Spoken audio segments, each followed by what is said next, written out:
ಅನೇಕ ನಗರಗಳಲ್ಲೂ ಕೂಡ ರಸ್ತೆ ಗುಂಡಿ ಸಮಸ್ಯೆ ದೊಡ್ಡದಾಗಿ ಕಾಣಿಸ್ತಾ ಇದೆ. ಈಗ ಹಾಸನದಲ್ಲೂ ಕೂಡ ರಸ್ತೆ ಗುಂಡಿಗಳ ವಿರುದ್ಧ ಬಿಜೆಪಿ ಸಿಡಿದೆದ್ದಿದೆ. ರಸ್ತೆಗೆ ಬಾಳೆ ಗಿಡವನ್ನು ನೆಟ್ಟು ಶಾಸಕ ಸಿಮೆಂಟ್ ಮಂಜು ಪ್ರೊಟೆಸ್ಟ್ ಮಾಡಿದ್ದಾರೆ. ಸಕಲೇಶಪುರದ ಶಾಸಕ ಮಂಜು ಪ್ರೊಟೆಸ್ಟ್ ಮಾಡಿದ್ದಾರೆ. ರಸ್ತೆಯಲ್ಲಿ ಹಣವನ್ನು ಭಿಕ್ಷೆ ಎತ್ತಿ ಬಾಳೆ ಗಿಡವನ್ನು ನೆಟ್ಟು ಪ್ರತಿಭಟನೆ ಮಾಡ್ತಾ ಇದ್ದಾರೆ ಒಬ್ಬ ಶಾಸಕ. ಸಕಲೇಶಪುರ ಆಲೂರು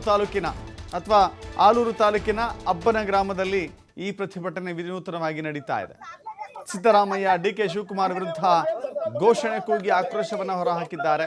ಪ್ರತಿಭಟನೆಯಲ್ಲಿ ನೂರಾರು ಬಿಜೆಪಿ ಕಾರ್ಯಕರ್ತರು ಕೂಡ ಭಾಗವಹಿಸಿದ್ರು.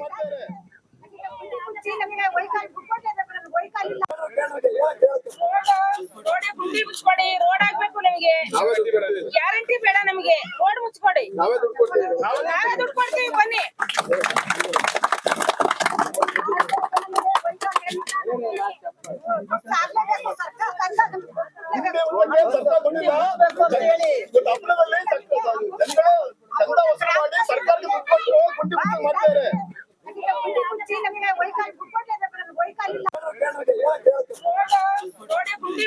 ರೋಡ್ ಆಗ್ಬೇಕು ನಮಗೆ, ಗ್ಯಾರಂಟಿ ಬೇಡ ನಮಗೆ, ರೋಡ್ ಮುಚ್ಕೊಡಿ, ನಾವೇ ದುಡ್ಡು ಕೊಡ್ತೀವಿ, ಬನ್ನಿ.